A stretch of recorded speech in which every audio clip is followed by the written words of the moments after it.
اس میں سوراخ تھے، چادر پھاڑی، سوراخ بند کیے، ایک سوراخ رہ گیا، ایڑی ٹکا دی، اس میں سانپ تھا، اس نے ڈنگ مارا۔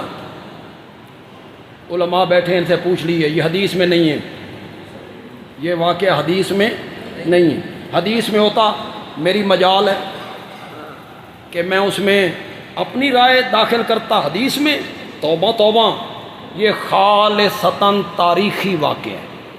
کیا ہے؟ تاریخی۔ تاریخ کیا ہوتی ہے؟ یوں سمجھ لو یا یوں سمجھ لو، نہ اس کے اس طرح سمجھنے سے کوئی کافر ہوتا ہے نہ گمراہ ہوتا ہے، یہ اپنی اپنی سوچ ہے، آپ تاریخ کو کیسے سمجھنا چاہتے ہیں،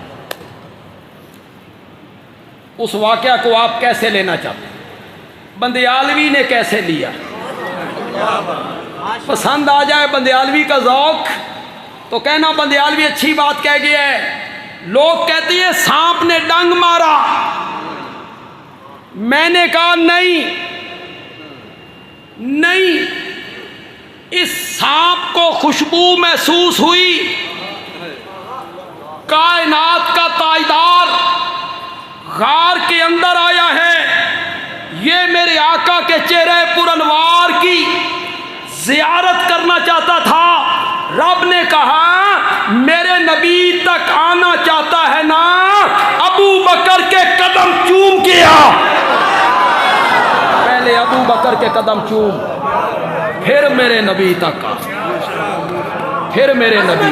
صدیق اکبر، صدیق اکبر، شان صحابہ، جس نے ابو بکر کے قدم نہیں چومنے وہ نبوت تک نہیں پہنچے گا، نہیں پہنچے گا۔ جہاں ابو بکر نہیں ہوگا وہاں میرا نبی نہیں آئے گا، نہیں آئے گا۔ مسجد میں آئے ہیں، ایک ہاتھ ابو بکر کے کاندھے پر، ایک ہاتھ عمر کے کاندھے پر، مسکرا رہے ہیں۔ صحابہ کہتے ہیں یا رسول اللہ بڑے ہی خوش ہو، فرمایا اسی طرح ہم قیامت کے دن اٹھیں گے۔